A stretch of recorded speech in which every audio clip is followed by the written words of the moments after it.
Todo comenzó con una niña descalza, hambrienta y sin estudios. Una niña a la que nadie creyó. Ni su familia, ni el alcalde, ni la policía, ni siquiera la iglesia. Le dijeron que mentía, que estaba loca, que buscaba atención. Pero lo que aquella niña vio en una cueva húmeda junto a un río cambió para siempre la historia de la fe cristiana. Y lo que brotó de aquella roca sigue desafiando a la ciencia más de 160 años después. Esta es la historia real de la Virgen de Lourdes. Estamos en el año 1858, en un pequeño pueblo del sur de Francia llamado Lourdes, escondido entre los Pirineos. Allí vivía una familia tan pobre que dormía en una antigua celda de prisión que el ayuntamiento les había cedido por caridad. El padre, François Soubirous, era un molinero arruinado. La madre apenas podía alimentar a sus hijos. Y la mayor de ellos, una chica de 14 años llamada Bernadette, era enfermiza, asmática y no sabía ni leer ni escribir. Nadie en aquel pueblo habría apostado nada por ella.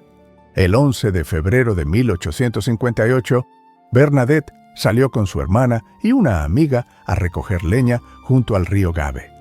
Hacía un frío terrible. Llegaron a un lugar conocido como la Gruta de Massabielle, un rincón sucio y oscuro donde la gente llevaba a pastar a los cerdos. Mientras sus compañeras cruzaban el agua helada, Bernadette se quedó atrás quitándose las medias. Y entonces lo oyó, un ruido como una ráfaga de viento. Pero los árboles no se movían. Levantó la mirada hacia la gruta y vio algo que la dejó paralizada. En una abertura de la roca, envuelta en una luz que no era de este mundo, apareció una figura.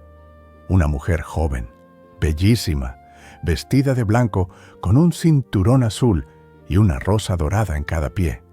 Tenía las manos juntas en oración y entre sus dedos sostenía un rosario de cuentas blancas.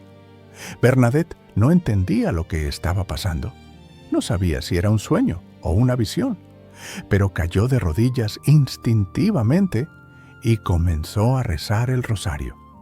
La señora la miraba con una ternura que Bernadette jamás había sentido en su vida. Cuando terminó de rezar, la figura desapareció en silencio. Bernadette volvió a casa temblando. Le contó a su hermana lo que había visto. La hermana se lo contó a la madre, y la madre le dio una bofetada. Le prohibió volver a aquella gruta.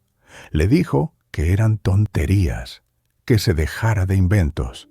Pero algo en el corazón de Bernadette le decía que aquello era real, que aquella señora la estaba llamando. 3 días después, Bernadette volvió a la gruta y la señora apareció de nuevo.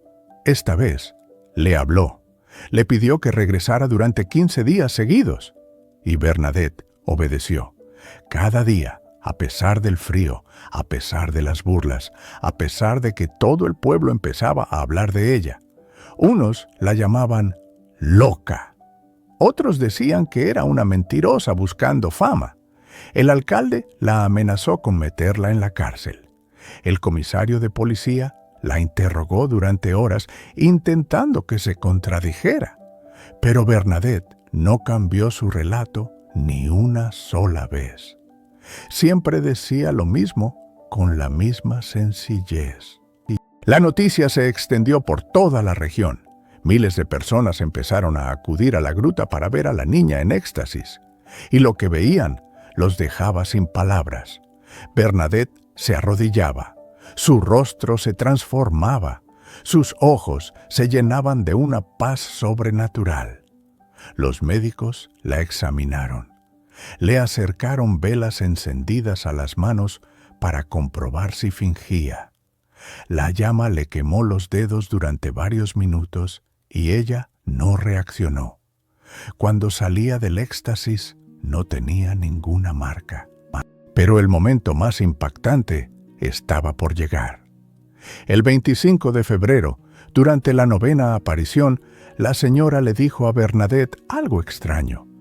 Le pidió que fuera al fondo de la gruta, que escarbara en la tierra y que bebiera del agua que encontrara. Bernadette obedeció. Se arrodilló en el barro, empezó a cavar con las manos y de la tierra húmeda apenas brotó un hilillo de agua sucia. La gente que observaba empezó a reírse. La niña se embarró la cara intentando beber de aquel charco. Parecía una locura, pero al día siguiente, aquel hilillo se había convertido en un manantial, y al día siguiente en un chorro constante, y a la semana siguiente el agua fluía con fuerza desde la roca como si siempre hubiera estado allí esperando ser descubierta. Un manantial que desde aquel día no ha dejado de brotar, ni un solo día en más de 160 años. Y entonces empezaron los milagros. Una mujer llamada Catherine Latapie llevaba años con el brazo paralizado. Sumergió su brazo en el agua de la gruta y recuperó la movilidad al instante. Un cantero ciego llamado Louis Bourriet se lavó los ojos con aquella agua y volvió a ver. Las noticias se multiplicaban.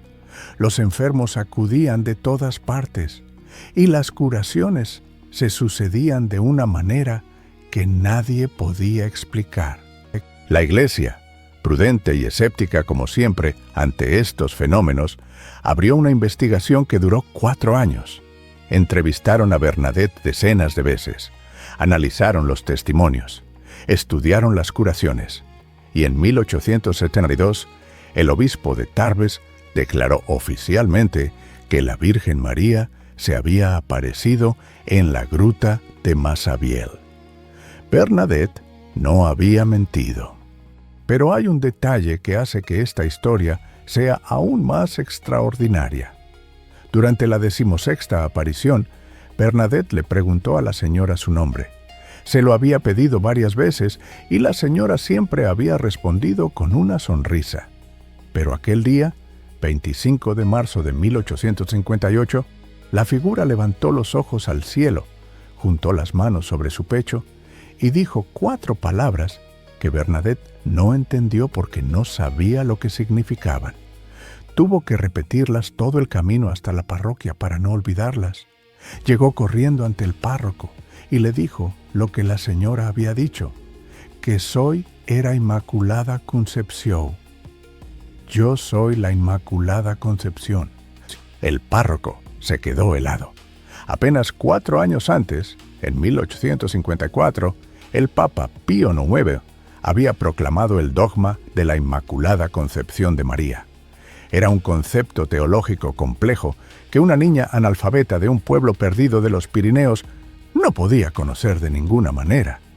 Bernadette no sabía lo que significaban aquellas palabras. Simplemente las repitió tal como las había escuchado. Y eso, para muchos, fue la prueba definitiva de que lo que aquella niña decía era verdad. Desde entonces, Lourdes se convirtió en uno de los lugares de peregrinación más importantes del mundo. Cada año, millones de personas viajan hasta aquella gruta buscando lo mismo que buscaban los primeros enfermos que se acercaron al manantial: esperanza, consuelo y la posibilidad de un milagro. Y los milagros siguieron ocurriendo. La Iglesia Católica, que es extremadamente rigurosa en estos asuntos, ha reconocido oficialmente 70 curaciones milagrosas en Lourdes. Para que una curación sea declarada milagro, tiene que pasar por un proceso de investigación médica durísimo. Un comité de doctores, muchos de ellos no creyentes, examina cada caso. La enfermedad tiene que estar perfectamente documentada. La curación tiene que ser instantánea, completa y permanente. Y la ciencia tiene que declarar que no existe ninguna explicación médica posible. 70 veces la ciencia ha tenido que levantar las manos y decir: No sabemos cómo pasó esto. Pero hay miles de curaciones más que no han sido declaradas milagros oficialmente, no porque sean falsas, sino porque el proceso es tan exigente que muchas no llegan a completarlo. Los médicos del Buró Médico de Lourdes tienen registradas más de 7,000 curaciones inexplicables. ¿Y qué fue de Bernadette? Aquella niña que nadie creyó entró como religiosa en el convento de las Hermanas de la Caridad en Nevers. Vivió el resto de su vida en silencio, en humildad y en sufrimiento. Padeció tuberculosis ósea, una enfermedad terriblemente dolorosa.